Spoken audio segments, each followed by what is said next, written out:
I did not take the job at Harlan Memorial Library because I loved books. I took it because it was steady work. The hours fit around my classes, and the place was close enough that I could walk when my car acted up. The library sat in the older part of town, behind the courthouse and across from a park that never seemed to have anyone in it. Harlan was built before anyone thought about cameras, bright lighting, or open floor plans. It was stone and dark wood and narrow halls that made you feel like you were moving through a building that had its own rules. People liked to say it was charming. They held weddings on the steps. They took graduation photos in front of the front doors. From the outside, it looked like the kind of place that belonged on a postcard. Inside was different. It smelled like paper and dust and whatever chemicals they used to keep the bugs away. The light was always a little dim even at noon. The floors creaked. The air was too dry in winter and too heavy in summer. If you stood still long enough, you could hear the building settle, like it was breathing. I started at the circulation desk, day shifts, then a few evening shifts when someone called in sick. After a month, my supervisor asked if I wanted to pick up closing and a couple of late-night shifts. The library offered extended hours during finals for the college. It stayed open late a few nights a week, with a skeleton crew, one librarian, one security guard, and one assistant. I was the assistant. It didn't sound bad. Less noise. Fewer kids tearing through the shelves like they were in a playground. Fewer people trying to argue about late fees. The late hours paid a bit more too. I said yes. The first few nights were quiet. The students came and went, carrying backpacks and coffee, faces tight with stress. The regular patrons left early. By the last hour, it was mostly empty. The security guard, Mike, did rounds. He was in his 50s and had worked there for years. He liked to chat when he passed the desk, usually about his bad knee or his daughter's new baby. The librarian on those nights was Jenna. She was younger than Mike, but older than me, maybe early 30s. She had a calm way about her that made even the most annoying patrons settle down. Jenna warned me about a few things right away. Don't let anyone into the staff-only stairwell. Don't go into the archive storage alone. If you hear the elevator running when nobody is in it, call Mike. She said those like they were normal rules, like don't leave cash in the register. I laughed and asked if the elevator was haunted. She gave a small smile. The elevator is old and it sticks. Sometimes it moves on its own. Sometimes it doesn't stop where it should. Just don't take it if you don't have to. The stairs are better. I nodded and told her I'd remember. I did remember. At first. The extended hours meant we were responsible for shutting down most of the building. We locked public doors, checked restrooms, turned off lights, and made sure nobody was sleeping behind a stack. Harlan had 3 public levels and 2 staff-only levels below ground. The basement held the archives, old newspapers on microfilm, maintenance rooms, and a storage area for books that weren't in rotation. There was also a sub-basement, which I only knew about because Mike mentioned it once. He said it held the old boiler system and a series of rooms they didn't use anymore. I never saw it on a map. None of the public-facing diagrams showed it. Nobody talked about the sub-basement like it mattered. I should have paid attention to that. The first strange thing happened on my second week of late shifts. It was one of those nights where the air outside felt thick and warm even though the sky was clear. The library's air conditioning struggled. The building always felt a few degrees warmer than it should. Jenna asked me to take a bin of returned books down to the basement to be sorted.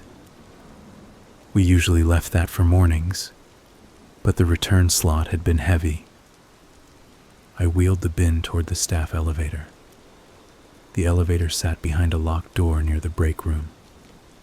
The door had a keycard reader and a sign that said, "Staff only." I hesitated. Jenna had said to take the stairs if possible. The bin was heavy. The stairs were narrow. I swiped my card and opened the door. The elevator was there. Metal gates and an old panel with buttons that had worn numbers. It looked like something you'd see in an old hospital. There was a smell of oil and dust. I pressed the button for B. The light above it flickered once, then stayed on. The car rattled and began to descend. Halfway down, the overhead light blinked. Not out, just a blink, like someone turning a switch fast. The car shuddered. My stomach tightened. Then it stopped. I waited for the doors to open. They didn't. The panel still glowed. The light for B was still on. I pressed it again. Nothing. The elevator gave a low, tired groan that traveled through the metal floor. I tried to stay calm. Old elevators got stuck. People joked about it all the time. I reached for the emergency call button. It was a small red circle. I pressed it. A tinny buzzing sound filled the car, followed by silence. I pressed it again. Nothing. I took out my phone. No signal. The basement levels didn't have good reception. Mike had said that. I hadn't taken it seriously. I leaned close to the gate and tried to see through the crack. It was dark beyond. Not pitch black, but dim. A faint yellow light leaked in from somewhere. I could see the edge of a concrete wall. I was not at the basement. The basement doors were usually painted white and had a big sign. This was just raw concrete. A cold prickle went up my arms. The elevator had stopped between levels, or it had stopped on a level that wasn't on the panel. I tried the buttons for 1 and 2. Nothing. I pressed the door open button even though the elevator had a gate. Nothing. I listened. At first I heard only the faint hum of the elevator's light and the building's ventilation. Then I heard a sound that didn't belong. A scrape. It was distant. It came from outside the car. It sounded like something dragging across concrete. I froze. There was no reason anyone should be down there. Not at that hour. Not without telling me. The scrape happened again. Closer. My throat went dry. I pressed the emergency call button again, harder this time, like that would make it work. Still nothing. The scrape stopped. For a moment the silence was worse. Then a voice spoke, low and flat. Hello? It came from somewhere outside the gate. I didn't answer right away. I didn't even breathe. The voice spoke again. Someone in there? It sounded like a man. Not old, not young. No accent that stood out. My mind ran through possibilities. A maintenance worker. A homeless person who slipped in. Mike checking on me. I forced myself to speak. Yes, I'm stuck. There was a pause.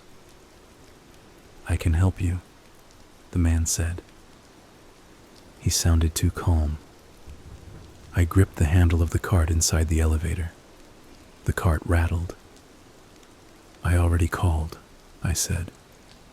Security will come. No response for a second. Then the man laughed, short and quiet. No, he said. They won't. The scrape returned. Closer now. I stepped back from the gate. A shadow passed across the thin line of light beyond the bars. I couldn't see his face. I couldn't even see his body clearly. Only movement. Then something metal clanged, like a chain hitting the floor. I backed into the corner of the elevator car, my skin tight with fear. Stop, I said. The man's voice came nearer. Don't make noise. You'll wake them. Who? He didn't answer. The elevator shuddered again, like someone had struck it. The cart trembled.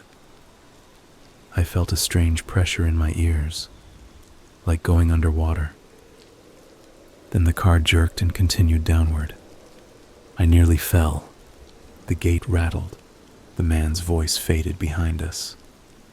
See you soon, he said. The elevator dropped for another few seconds and stopped hard. The gate slid open with a loud metallic clack. I was at the basement level.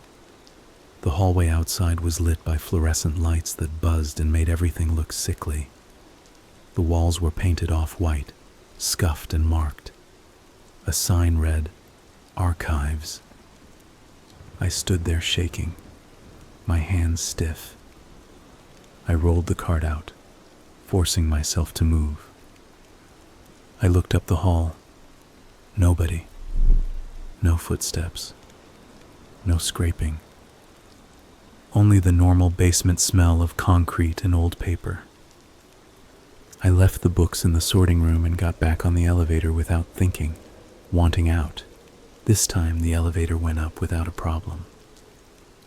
When I returned to the circulation desk, Jenna glanced at me and asked if I was okay.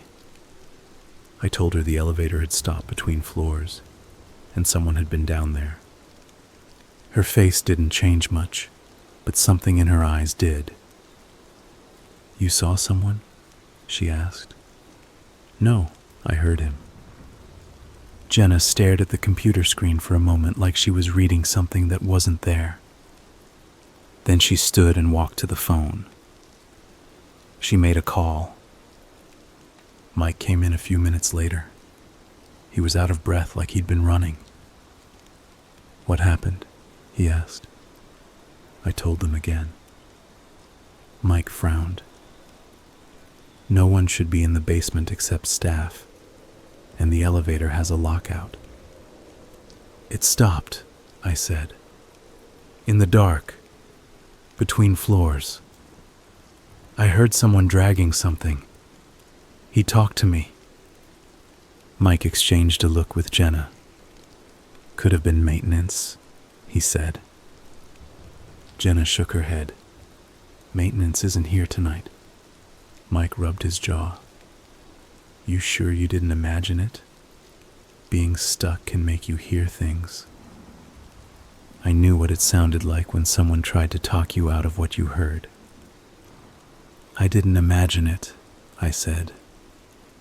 Jenna asked me what the voice said. I repeated it. When I got to the part about don't make noise, you'll wake them. Jenna's lips pressed together. Mike looked uncomfortable. Okay, he said.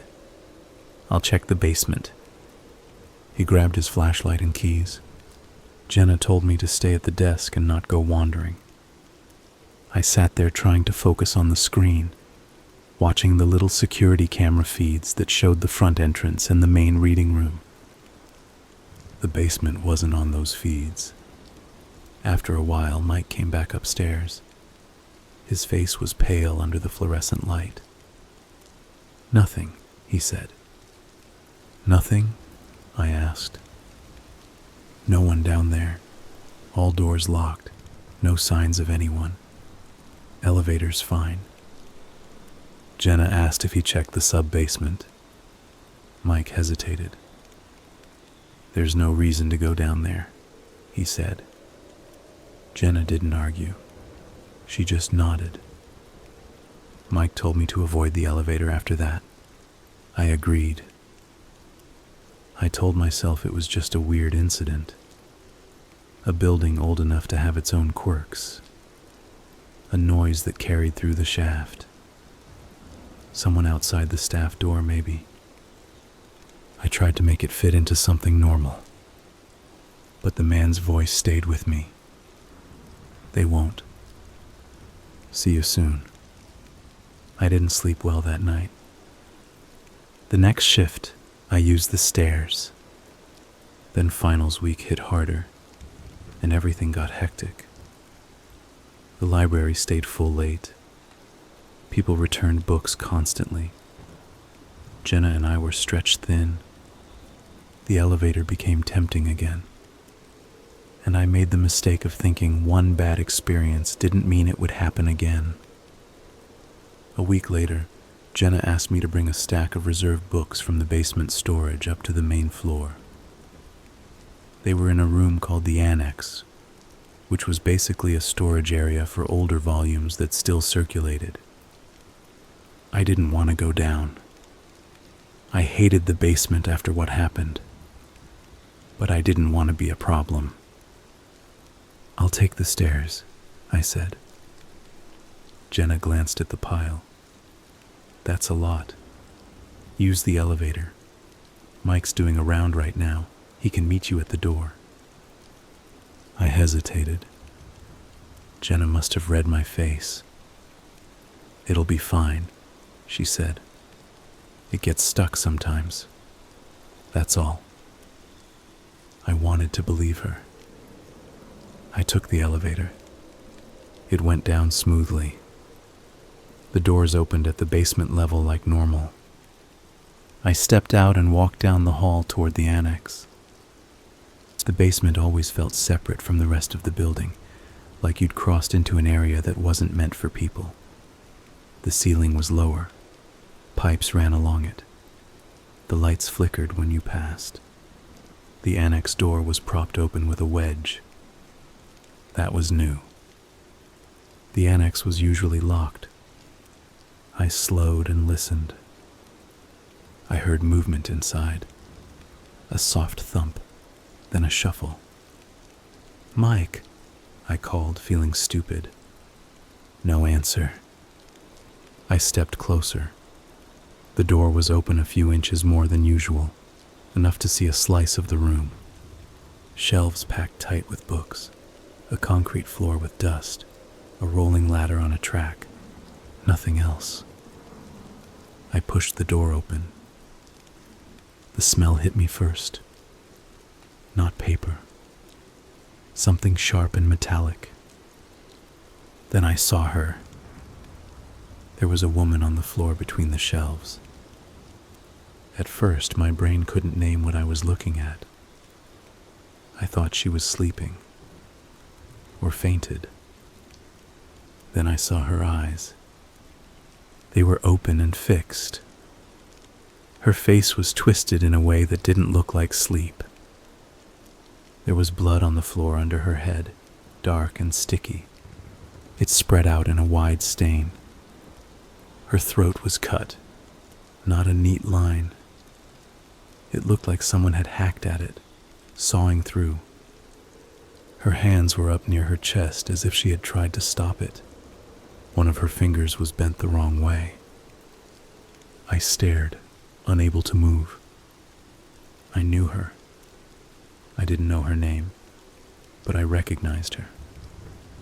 She was one of the regular patrons, an older woman who came in almost every day and read in the newspaper corner. She wore the same blue coat no matter the weather. The coat was soaked now. I backed away, my breath short. My foot hit something, a book. It slid a little under my shoe. The sound was small, but in the quiet room it was loud. From deeper in the Annex, there was a scrape, the same sound I'd heard outside the elevator. I froze. Then I saw a shadow move at the end of the aisle. Someone was there.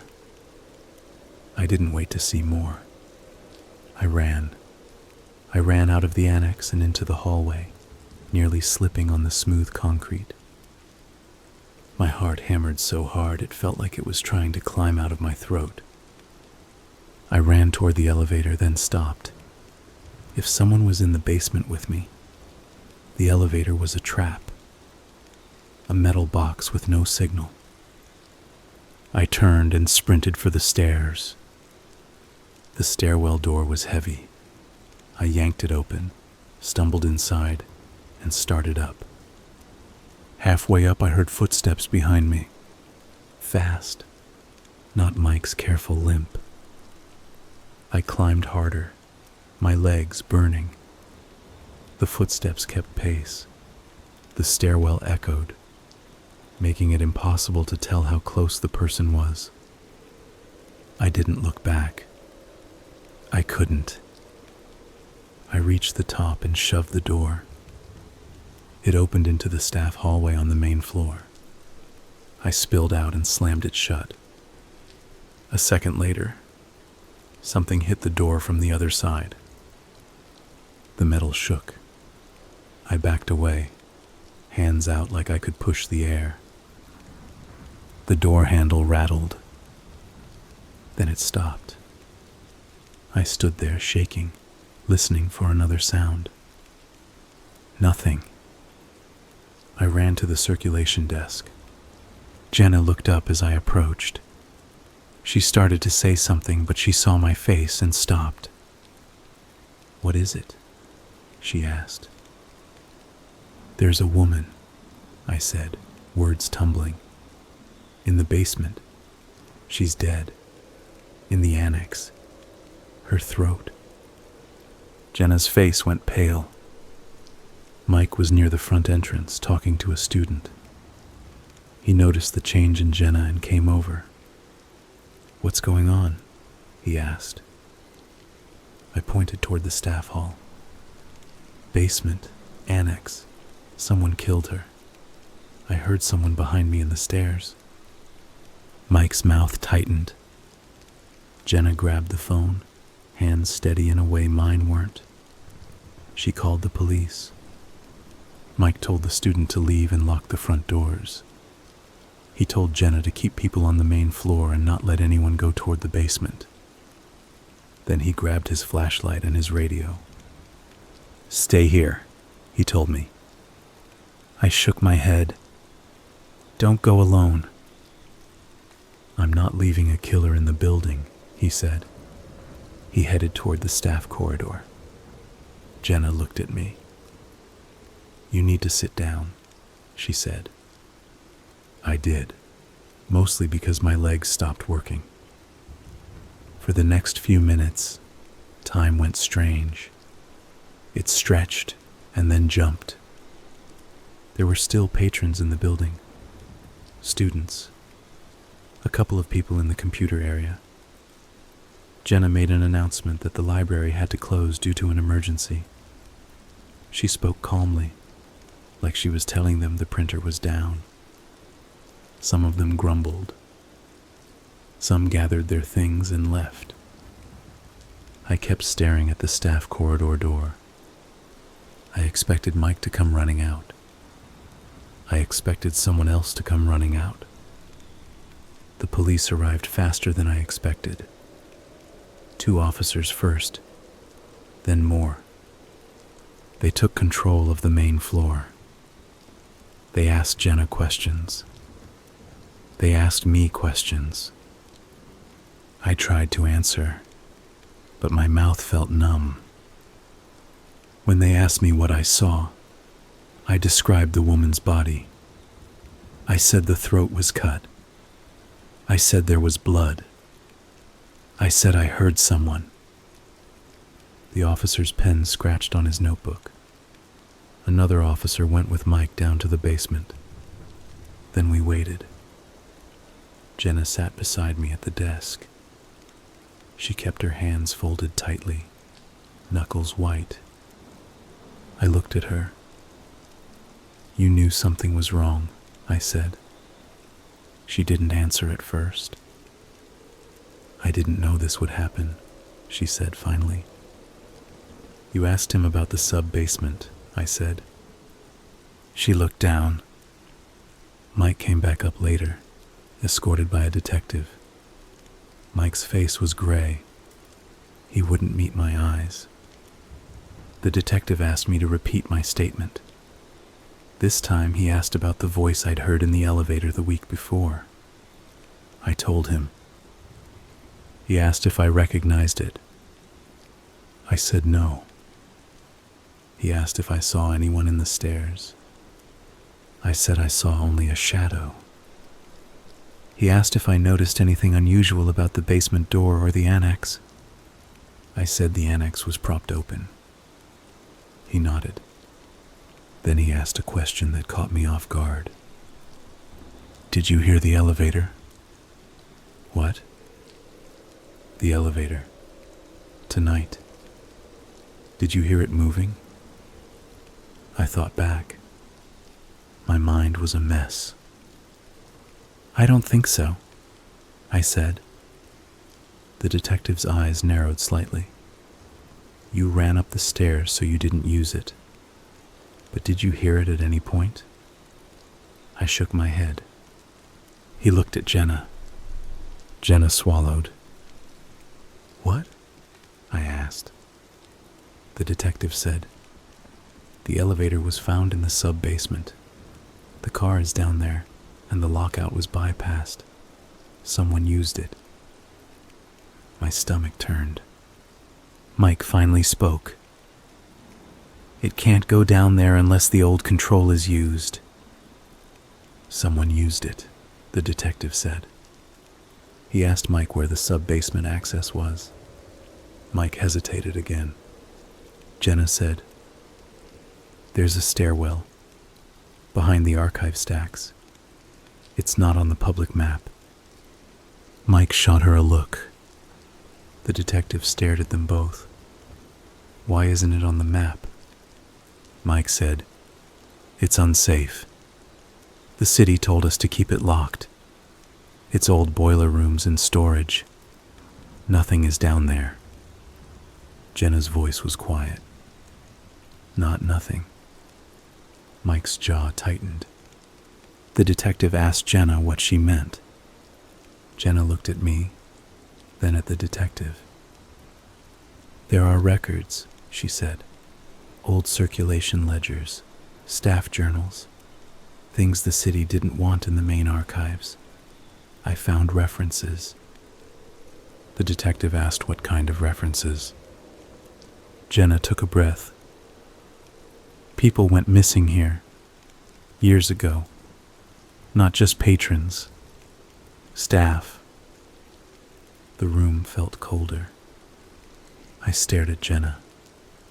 You never told me that. I tried to, she said.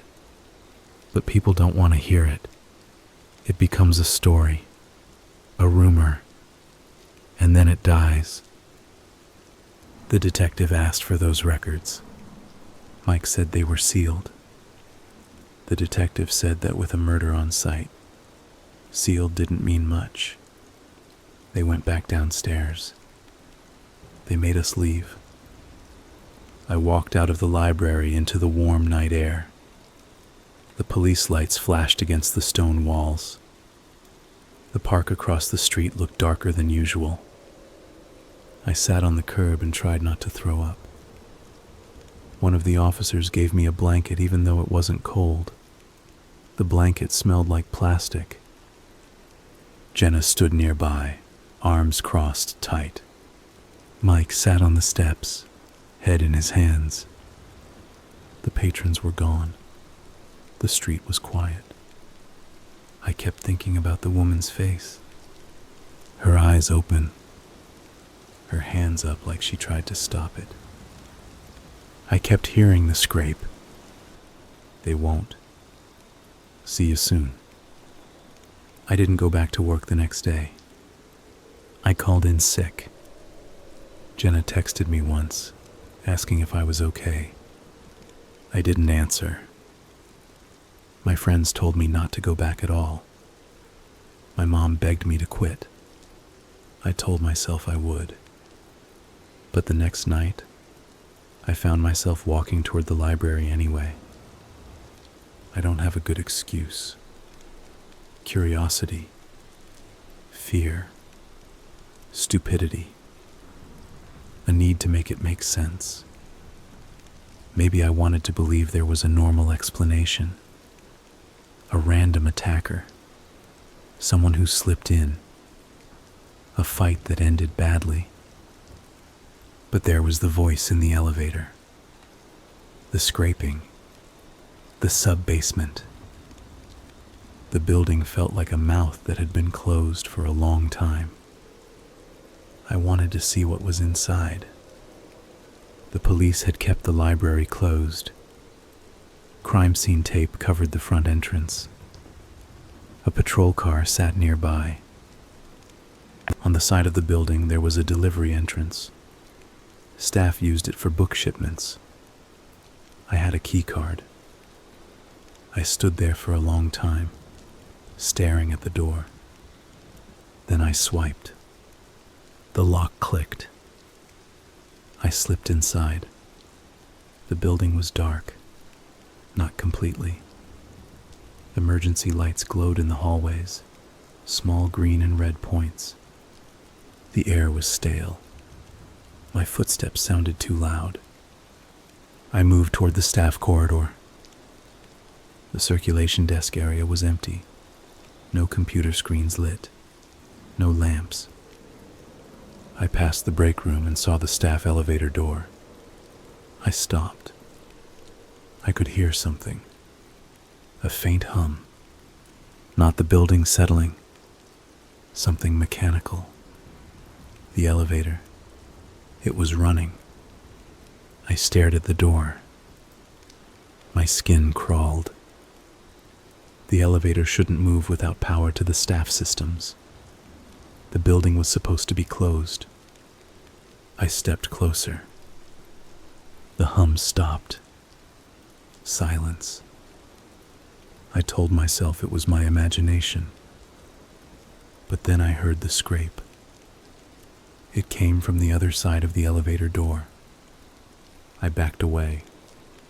The scrape happened again, slow, deliberate, like someone dragging something heavy. I ran. I ran toward the stairs that led down to the basement, the public stairwell near the stacks. I didn't know why. I just moved. The public stairwell was unlocked because it connected floors. The doors were heavy but not locked. I went down. The basement smelled worse in the dark. The lights were mostly off, but the emergency lights made the hallway visible. I moved carefully, listening. I heard nothing at first. Then a sound from deeper in the basement. A low metallic clink. I froze. I should have left. I should have turned and gone straight back out. Instead, I kept going. I wanted to find the sub-basement door. Jenna had mentioned a stairwell behind the archive stacks. I'd never been behind the stacks. Staff didn't go there much. It was cramped and dusty. I found the archive room. It was a large area with tight shelves, labeled boxes and old cabinets. Emergency lights gave just enough to see. I slipped between the shelves. My phone light felt too bright, like it would announce me. As I moved deeper, the air got colder. Then I saw it. A narrow metal door tucked behind a row of shelving. No sign, no label. Just a door with a lock. I knelt and looked at the lock. It wasn't a key card reader. It was an old deadbolt. I had keys on my ring for storage rooms. I tried them. None fit. I pressed my ear to the door. At first I heard nothing. then a faint sound. Breathing. I pulled back, heart pounding. I listened again. The breathing continued. Slow, even. Someone was on the other side. I stepped away from the door. My mind flashed to the murdered woman, to the shadow in the stairs. I turned to leave. Something brushed my shoulder. I whipped around. A hand grabbed my arm. I screamed. The hand was cold and strong. I couldn't see the face at first, only a dark shape. A man in a jacket, his head low. He pulled me toward him. I swung my phone at him, the hard edge hitting his cheek. He grunted but didn't let go. He dragged me down the aisle between shelves. My shoes slipped on the dusty floor. I tried to twist free, but his grip tightened. I saw his face in the glow of my phone. It wasn't what I expected. He didn't look like a monster. He didn't look like someone from a horror movie. He looked like a normal man, mid-30s maybe, with short hair and a tired face. His eyes were calm. That was the worst part. He said, "Quiet." His voice, the same voice I heard in the elevator. My chest tightened. I tried to yell again. He slapped me. Not a movie slap. A hard, real hit that made my head ring. My cheek burned. Tears sprang to my eyes. Not from emotion, just from pain. He shoved me against the shelves. Books and boxes rattled. He held a knife. It wasn't big, not a machete. A utility knife, like a box cutter, the blade extended. He put it against my throat. "Don't," he said. I went still. My hands shook. "Why are you here?" he asked. I could barely speak. I work here." He stared at me like he was deciding if I was lying. "You shouldn't have come back," he said. "You killed that woman," I whispered.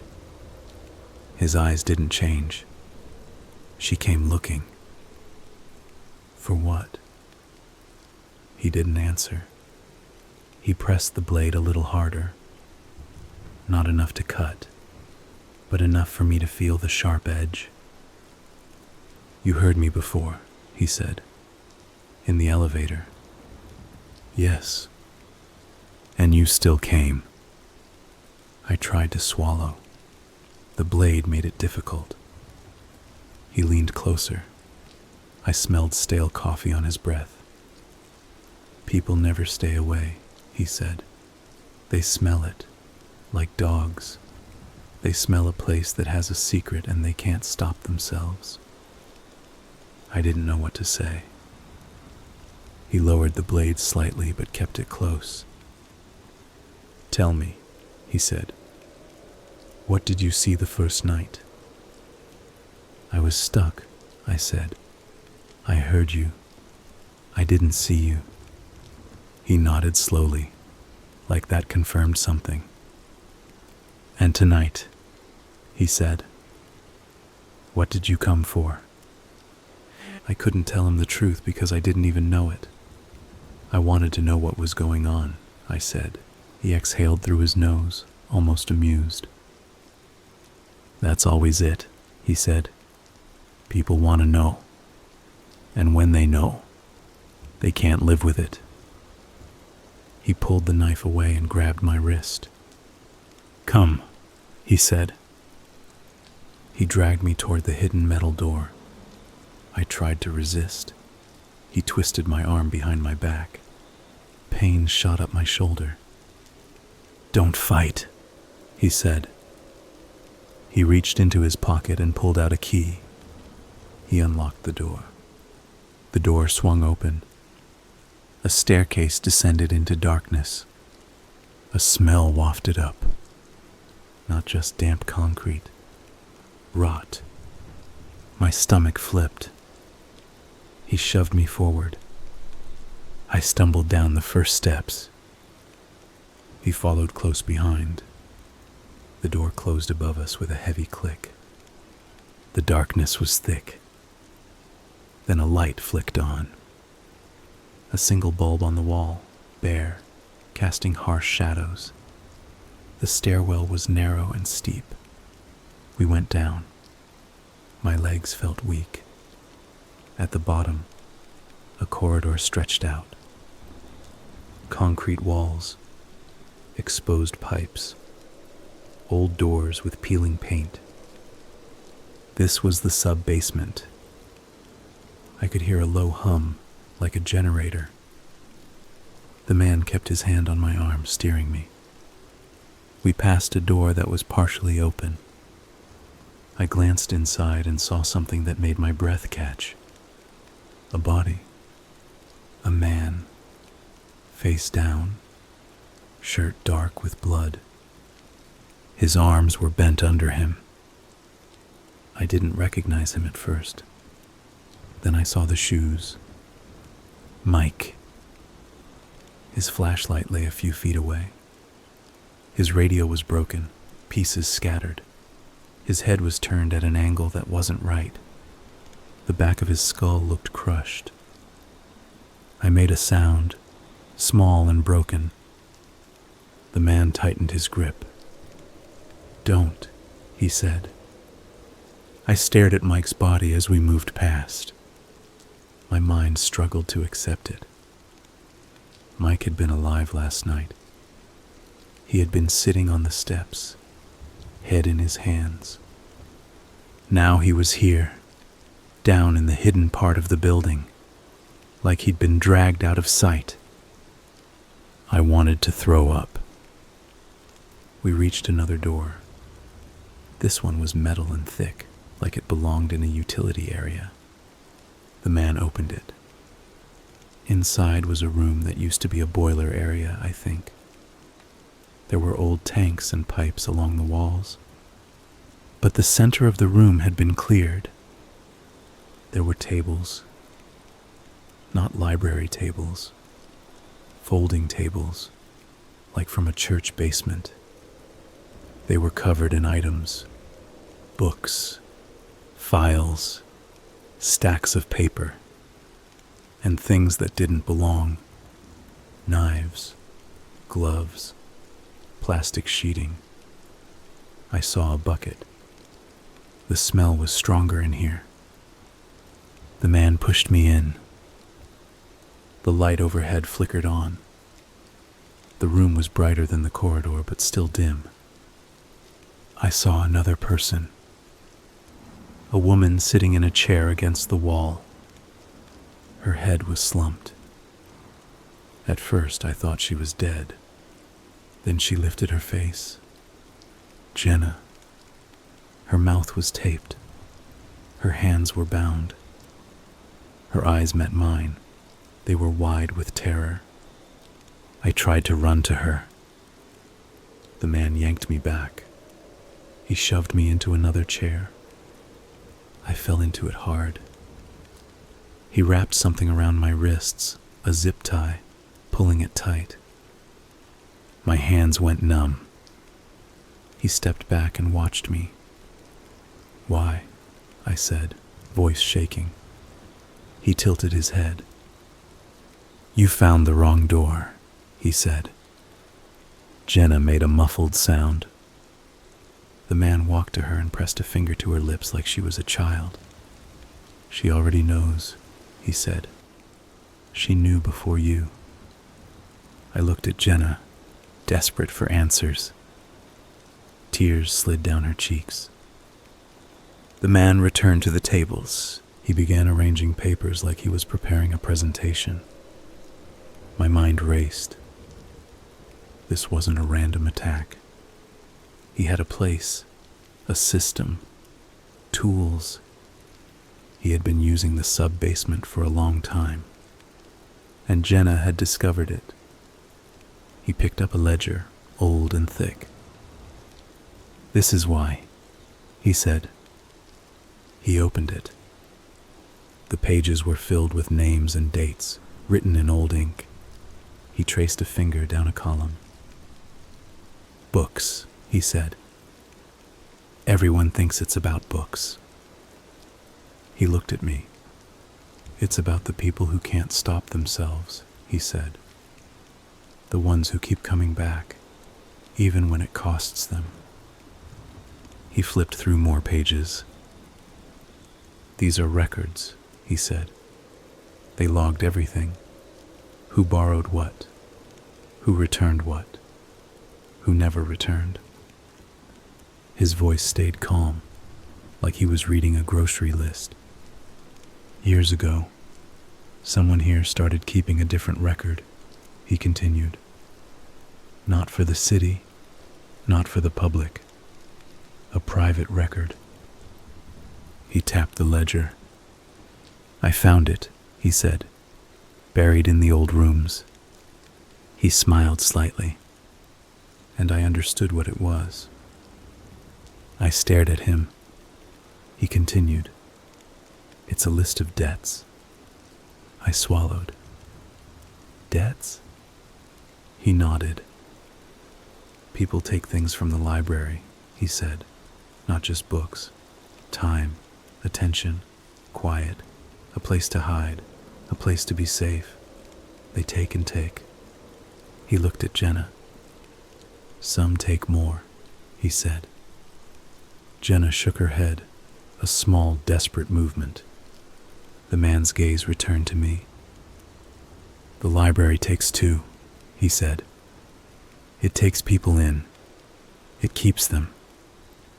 Sometimes it doesn't let them go." My skin crawled. He flipped the ledger again. "These names," he said, "they're the ones who didn't pay. They didn't give something back." He closed the ledger. "I fixed that," he said. The room spun. "You're insane," I whispered. He shrugged. "I'm careful." He walked to the door and pulled something from a hook, a long plastic apron. He put it on. He slipped on gloves. My throat tightened. Jenna's eyes went frantic. The man picked up the box cutter again. He approached Jenna first. I struggled against the zip ties, wrists burning. "Stop," I said. He ignored me. He reached Jenna and ripped the tape off her mouth. She gasped, crying. "Please," she said. "Please. I'll leave. I won't tell anyone." He looked at her with mild annoyance. "You already told," he said. "I didn't," she sobbed. "I didn't.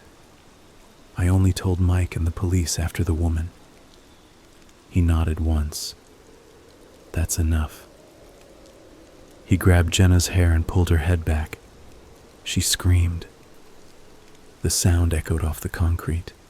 He pressed the blade against her neck. My body went cold. I tried to lunge forward, but the chair held and the ties held. I screamed too. The blade moved. There was a wet sound, quick and ugly. Jenna made a choking noise. Blood spilled down her throat and onto her shirt. Not a small cut. He dragged the blade across, deep. Her hands jerked in the ties. Her eyes went wide, then glassy. She tried to breathe and couldn't. It took seconds, maybe longer. It felt like forever. Then her body went slack. Her head lolled forward. Blood dripped onto the floor. I made a sound I didn't recognize. The man let her go. He watched her for a moment to make sure. Then he turned to me. His gloves were red. "Now you," he said. I shook my head so hard my neck hurt. He walked toward me with the calm of someone doing a routine task. I looked around desperately. The tables, the tools, the old boiler pipes. My wrists burned as I pulled against the zip tie. The tie didn't give. He stood in front of me. "You can't scream loud enough," he said. "No one is coming." I thought of the elevator call button. "They won't." He raised the blade. In that moment, my body moved before my brain could. I kicked. My foot hit his knee. He stumbled. The blade jerked away from my throat. I kicked again, harder, hitting his shin. He swore. I pulled my wrists down, jerking the chair. The chair tipped. I fell sideways. Pain shot up my shoulder.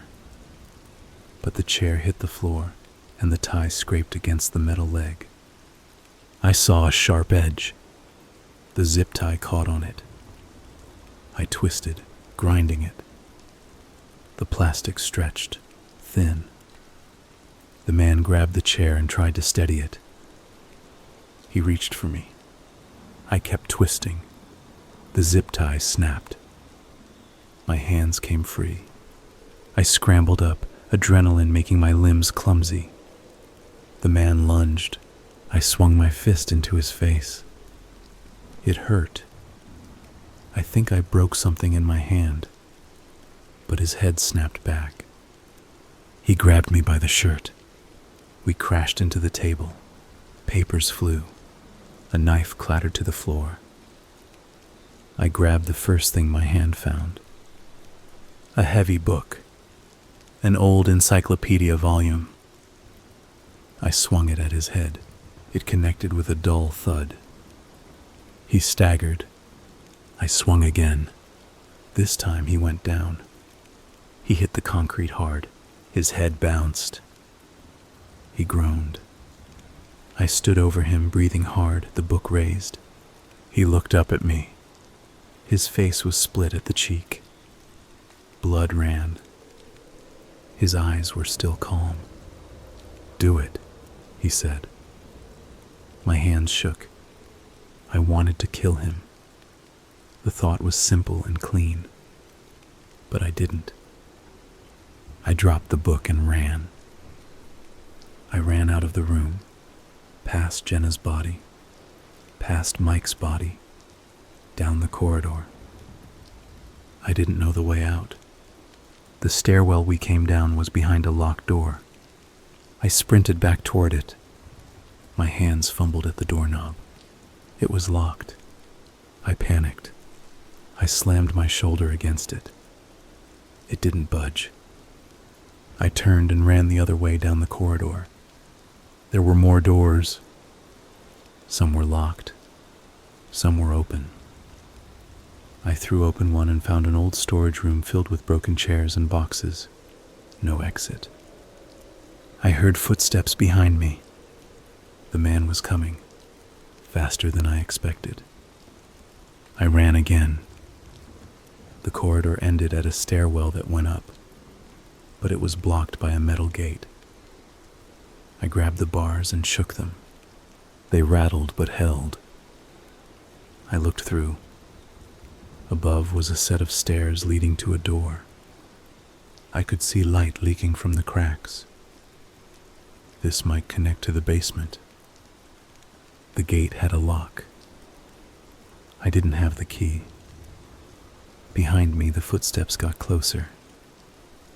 I looked around. On the wall beside the gate was a fire extinguisher, old and dusty. I yanked it off the hook. The man appeared at the end of the corridor. He was holding the knife again. His face was smeared with blood. His calm expression was gone now. His eyes were hard. "You should have stayed," he said. I lifted the extinguisher. He lunged. I swung the extinguisher like a club. It hit his arm. He grunted and stumbled. I swung again, aiming for his head. He raised his other arm to block. The metal slammed into bone. He cried out, sharp and angry. The knife dropped. It skittered on the concrete. I didn't stop. I hit him again. This time I caught him across the side of the head. He fell, hitting the floor. His body twitched.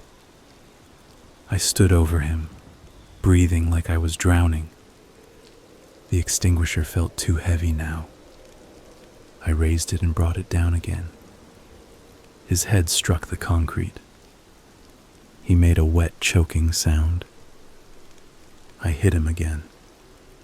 I didn't count. I didn't think. I just hit until he stopped moving. When I finally lowered the extinguisher, my arms were shaking so badly I could hardly hold it. The man lay still. His face was turned away.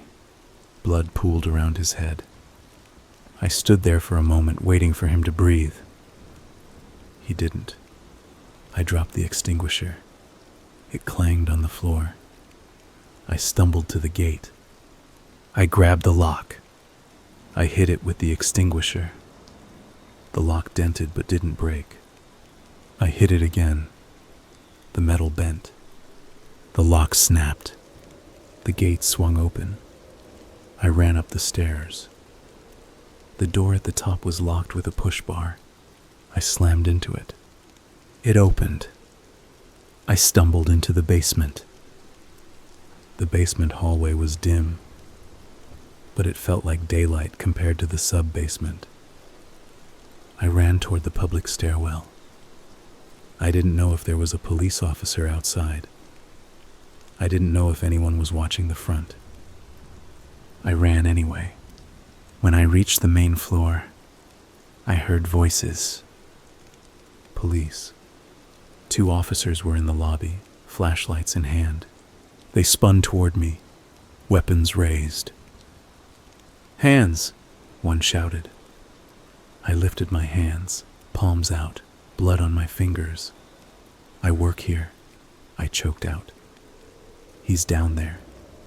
He killed them." They moved fast, one officer grabbing my arm, guiding me away, the other calling into his radio. They sat me on the floor near the front desk. My whole body shook. I kept trying to speak, but my mouth wouldn't form words. The officers went downstairs. More officers arrived. Someone brought me water. I couldn't drink. In the chaos, I saw my reflection in a dark window. My face was streaked with tears and dirt. There was blood on my shirt. My hands looked like they belonged to someone else. A detective arrived. I recognized him from the night before. He knelt in front of me. "Are you hurt?" he asked. I shook my head. He looked at my hands. "Whose blood is that?" "Him," I whispered. The detective's eyes narrowed. "What happened?" I tried to tell him. Words came out in broken pieces. I said Jenna. I said Mike. I said the sub-basement. I said the man. I said I hit him. The detective listened. He didn't react when I described Jenna's death, but his jaw tightened. When I described the ledger and the tables, his face changed. He asked me if the man said his name. I shook my head. He asked me if I recognized him from anywhere. I shook my head again. He asked me if I knew anyone who had access to the staff areas besides employees. I said no. He asked me if Jenna had mentioned anyone. I thought about Jenna's words. There are records. People went missing. I swallowed. She said she found references, old staff journals. The detective stood. He told an officer to take me to the hospital to be checked. I didn't want to go. I didn't want to leave the building because it felt like if I left, it would turn into a story in my head. But I went. At the hospital, they cleaned my hands and checked my bruises. They x-rayed my hand and confirmed a fracture. They asked me if I needed someone to call. I gave them my mom's number. She arrived pale and shaking, wrapped me in her arms, and cried. I sat there numb. The police came back later that night to take another statement. I told them everything again. They asked about the man's appearance. They asked about the ledger. They asked about the hidden doors. They asked me to describe the murders. I did. I tried not to think about the details. I tried not to see Jenna's blood pouring down her shirt. I tried not to see Mike's broken skull. I tried not to feel the extinguisher in my hands. They told me the man's body was found in the sub-basement corridor. He had no identification. His fingerprints were not in the system. They told me they found the ledger in the tables. They told me they found more. They didn't say what. In the days that followed, the news reported that a library employee and a security guard had been killed. They said a suspect was dead. They said the incident was under investigation. They didn't talk about the sub-basement. They didn't talk about the missing people. They didn't talk about the ledger. I watched the reports and felt like I was looking at a different event. People posted online about how sad it was. They shared photos of the library's stone steps and talked about memories. No one mentioned the smell. No one mentioned the hidden rooms. No one mentioned the man's voice. A week after it happened, the detective called me. He asked if I could come to the station. I did. He sat me in a small room with a table and a recorder. He told me they had identified the man. His name was Nathan Rowe. He had worked for the city's building maintenance department years ago. He had been assigned to Harlan Memorial Library during a renovation. He had been let go after an incident. The detective wouldn't give me details, but I could see it in his face. Something bad. They had found an old complaint file. A staff member had accused him of harassment. The complaint had been closed. No charges. Nathan Rowe had vanished from city records after that. The detective told me they found a residence in the sub-basement, a mattress in a small room, canned food, a makeshift bathroom. He had been living there. For how long, they didn't know. They had also found remains. Not just one, several. I felt my stomach drop. The detective said, "We found bones in sealed areas, under the old boiler room, behind bricked-up walls." I stared at him. He continued, "Some are old, decades. Some are more recent." I thought about the ledger, a list of debts. "Was he doing it that long?" I asked. The detective shook his head. "We don't think he started it. We think he continued it." I didn't understand. He leaned forward. "The records Jenna mentioned," he said. "She was right. There were disappearances going back a long time. The sub-basement rooms were part of the original design. The building has been renovated, but those rooms stayed. They were hidden, sealed, reopened, sealed again. I felt cold. The detective said, Rowe found the old ledger and made it his justification. But the ledger was kept by someone else originally. Someone who had the same idea. I tried to speak, but my throat tightened. He added, We found more ledgers. Different handwriting. Different decades. My skin crawled. The detective watched my reaction carefully. You said Rowe told you people can't stay away, he said. That they smell a secret. I nodded slowly. He said, We're still trying to understand why he killed that woman. The patron, I said. Yes, he said. We think she went into staff areas. She had a master key in her pocket. I stared. A master key? The detective nodded. It belonged to a former employee. She shouldn't have had it. I thought about the older woman who came every day. The blue coat, the newspaper corner. She had seemed harmless. She came looking, I whispered. The detective said, She did. And Jenna came looking too. And you came looking. He paused. I'm not blaming you, he said quickly. I'm telling you what we see. People were drawn to that part of the building. Keys went missing. Doors were propped.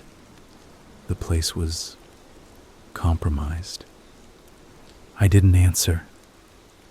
He slid a folder across the table.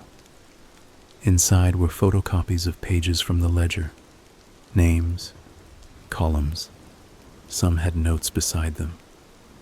Paid, unpaid, returned, not returned. It looked like a circulation record mixed with something else. A few entries had a word written next to them. Annex, boiler, stair. The detective said, We're trying to identify the missing. I stared at the pages. Some of the names were old, written in careful script. Others were modern. One name caught my eye.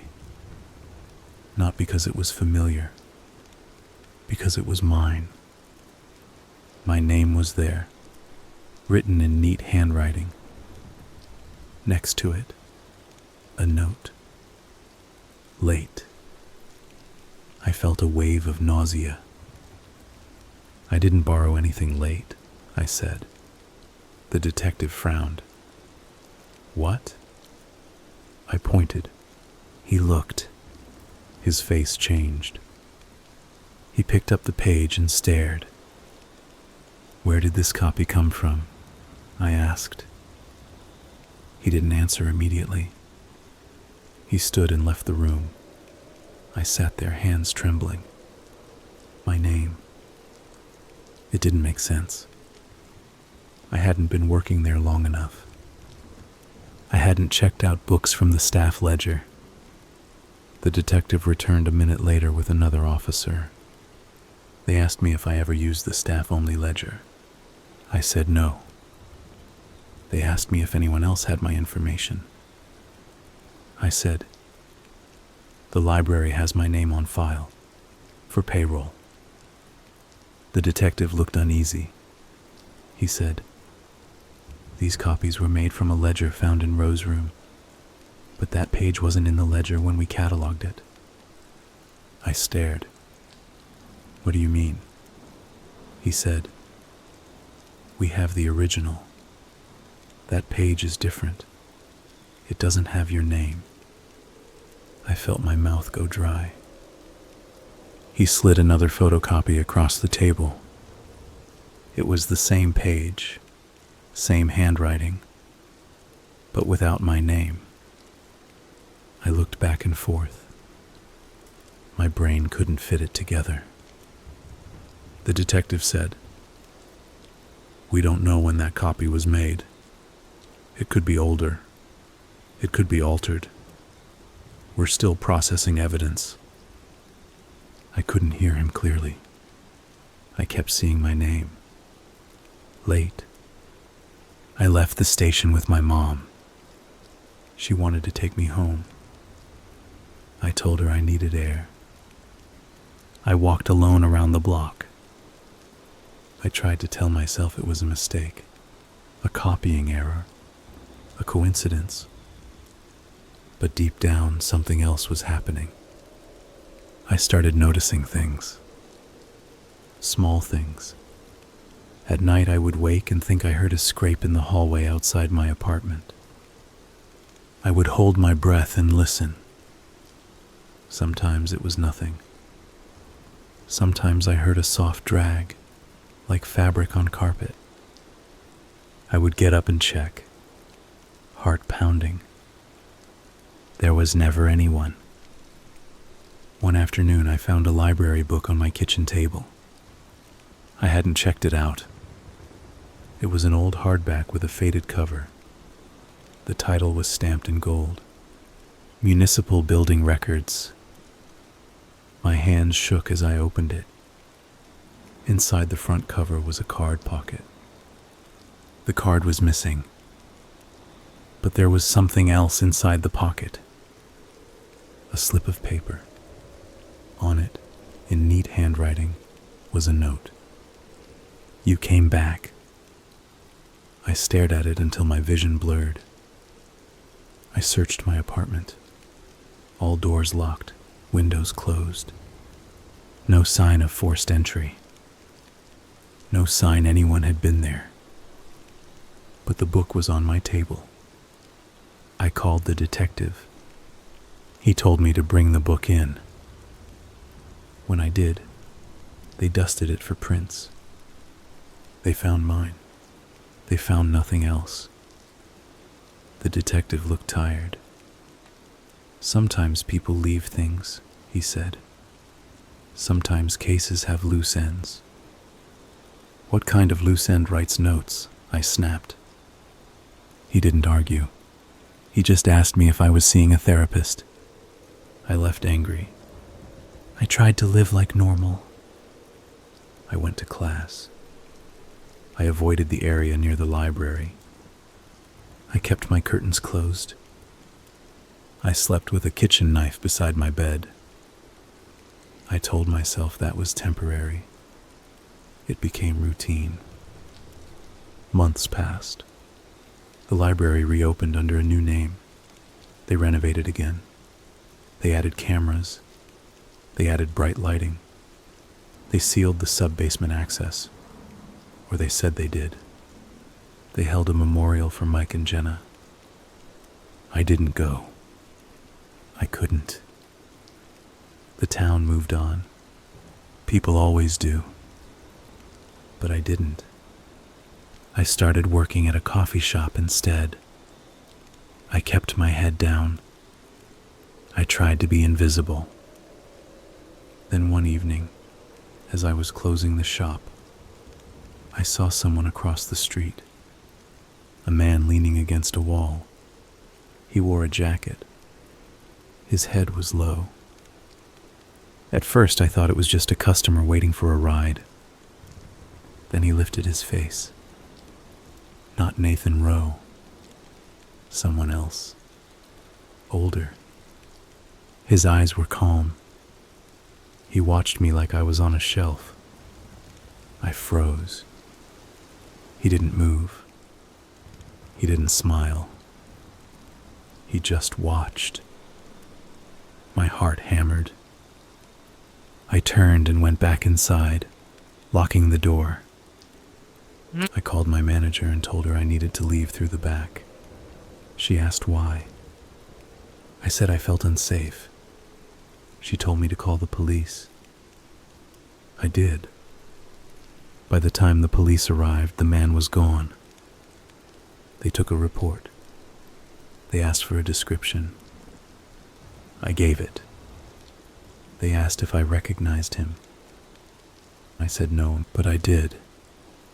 Not his face, his posture, his calm, the way he stood as if he belonged to the shadows. That night, I found another note. This one slipped under my apartment door. No forced entry, no broken lock, just paper on the floor. It said, "Still late." I sat on the floor staring at it until dawn. I told myself I was losing my mind, that trauma does things, that my brain was connecting dots that weren't there. Then I did something I hadn't done since the murders. I went to the library, not to go inside, just to stand across the street and look at it. It was bright now, new lights on the steps, fresh banners. People came and went. Kids ran up the stairs. Mothers pushed strollers. Students carried laptops. The building looked harmless, like it had always looked. I watched for a long time. Then I saw a side door open, a staff door. A man stepped out. He wore a maintenance uniform. He carried a tool bag. He looked around as if checking the street. Then he walked away. Something about him made my skin crawl. It wasn't his face. I didn't see it clearly. It was the way he held himself, like he knew the building's hidden shape, like he had a key to it. I turned and walked away. My legs felt weak. I went home. I locked my door. I tried to tell myself it was over, that Nathan Rowe was dead, that the sub-basement was sealed, that the police had done their job, that Jenna and Mike were gone and nothing could change that. Then the phone rang, a number I didn't recognize. I answered, because I always answered. There was breathing on the other end. Slow, even. My throat tightened. Then a voice spoke. Not Nathan Rowe. Older. Still flat. Hello? I couldn't speak. The voice said, "You took something." I finally managed. "Who is this?" The voice chuckled softly. "You know," it said. I didn't, but my body did. My hands shook. My stomach turned. The voice continued. "You were warned, and you came back, and you took." "I didn't take anything," I whispered. The voice said, "You took time. You took lives. You took a place that wasn't yours." My breath came fast. The voice said, "You still owe." The line went dead.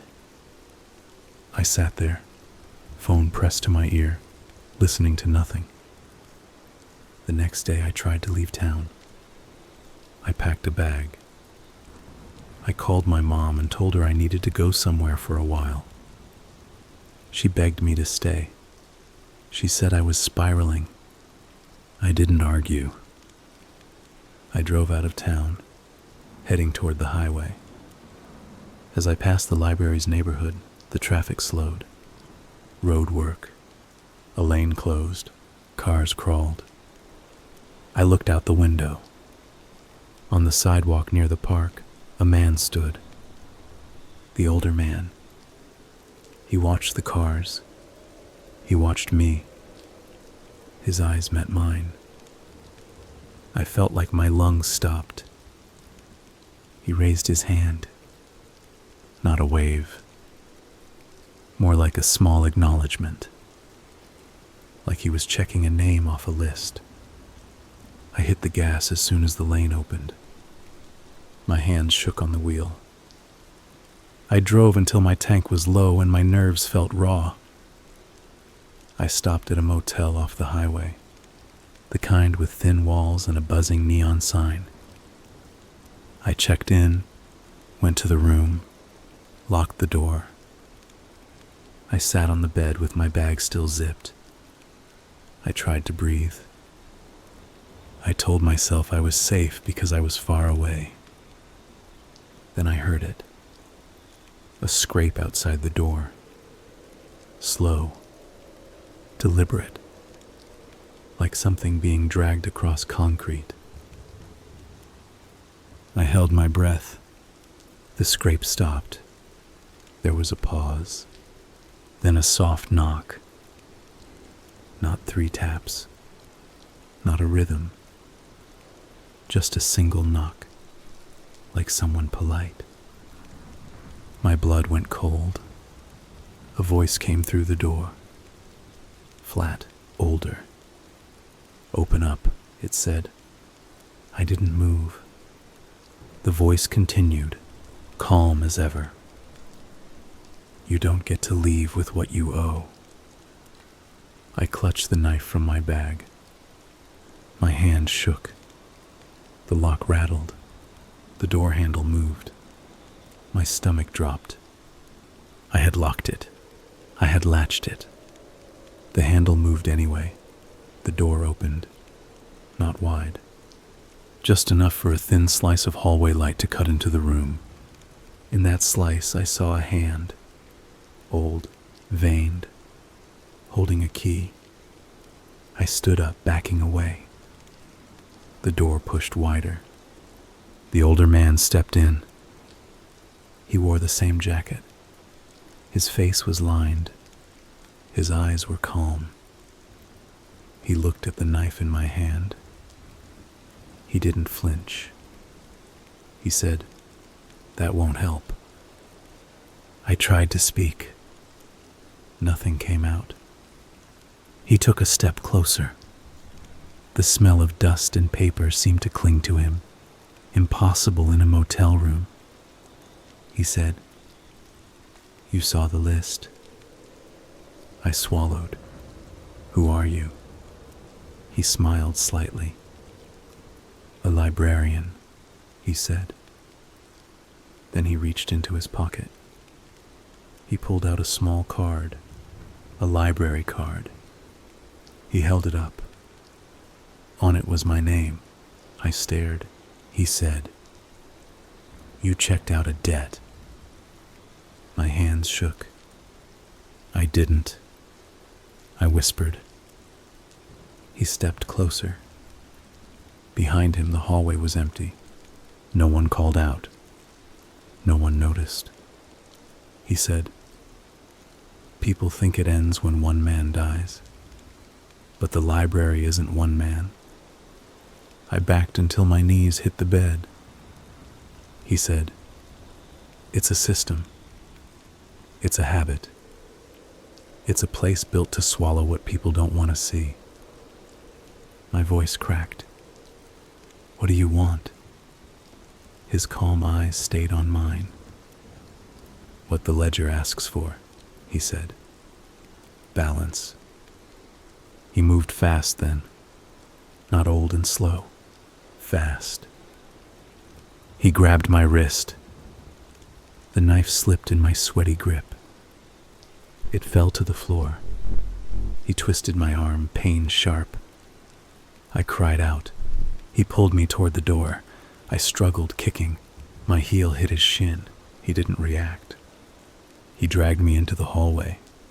The motel corridor was empty, lit by buzzing lights. Doors closed.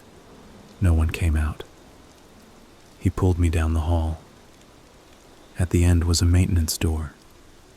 He opened it with a key. Behind it was a stairwell. Concrete. Dim light. The smell of rot. My stomach lurched. "No," I said. "No way." He pushed me in. The door closed. The stairwell descended. My mind snapped. I fought harder, twisting, biting, anything. My teeth sank into his hand. He grunted. His grip loosened. I wrenched free and ran down the stairs, not up. I don't know why. I just ran away from him. The stairwell led down to a basement. Not a motel basement. It didn't feel like one. It felt wrong. The air was colder. The concrete walls looked older than the building above. The light flickered. I hit the bottom and found a corridor. A corridor that looked like Harlan's sub-basement. Same pipes, same peeling paint, same old doors. My breath caught. This wasn't possible. I turned back. The older man stood at the top of the stairs watching. He said, "You can run, but you can't return what you took." I ran anyway. I ran down the corridor. I didn't know where it went. I didn't know if it had an exit. But I ran. Behind me I heard the scrape, slow, deliberate, like something heavy being dragged. It followed. I found a door and shoved it open. Inside was a room lined with shelves, books, rows and rows. Not motel supplies, books. My breath came in short bursts. I stepped inside. The room smelled like paper, like the library. I stumbled between the shelves. I saw old ledgers stacked in piles. I saw folders labeled with names. I saw a table with plastic sheeting. My stomach turned. I stumbled back toward the door. It was closed. I grabbed the handle. It wouldn't move. Locked. I pounded on it. No sound echoed. It was like the room swallowed noise. I turned. At the far end of the aisle, the older man stood. He hadn't opened the door. He was just there. He walked toward me slowly.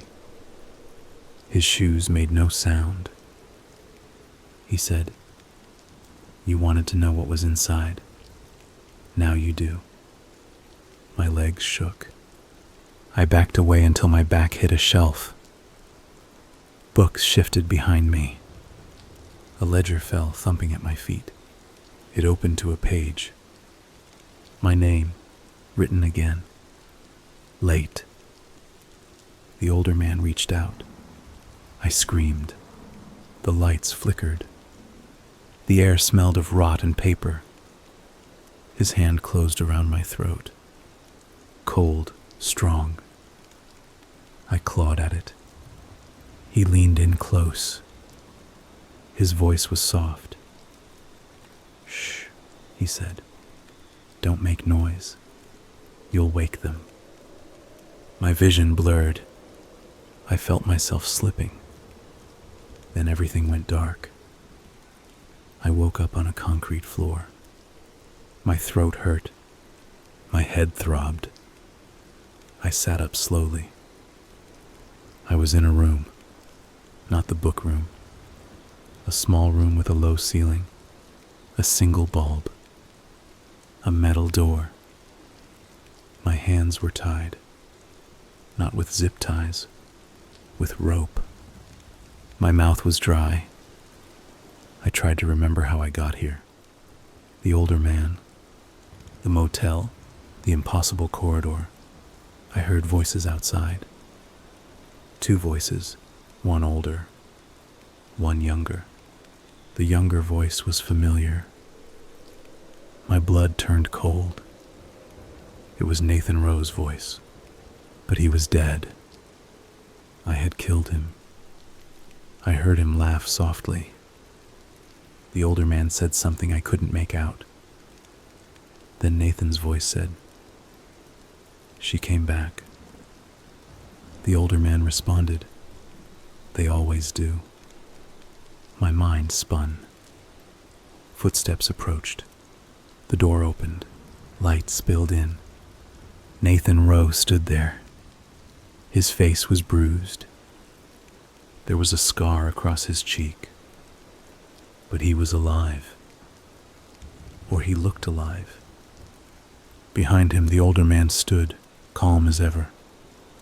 Nathan smiled. "Still late," he said. I tried to scream. No sound came. The older man stepped forward and held up the ledger. He flipped it open. He said, "We're going to settle your account." Nathan picked up the box cutter. He extended the blade. He looked at me, not with anger, with routine, like a job. The older man said, "This is what the library does. It keeps records. It keeps people." Nathan moved closer. My body shook. I pulled against the rope. It cut into my wrists. Nathan leaned in.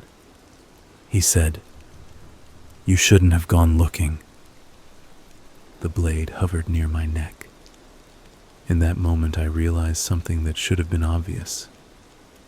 The ledger wasn't about books. It was about staying. About never letting the story end. About a place that demanded a return. I opened my mouth to beg. Nathan pressed the blade. The older man's voice was steady. "Pay," he said. The blade moved.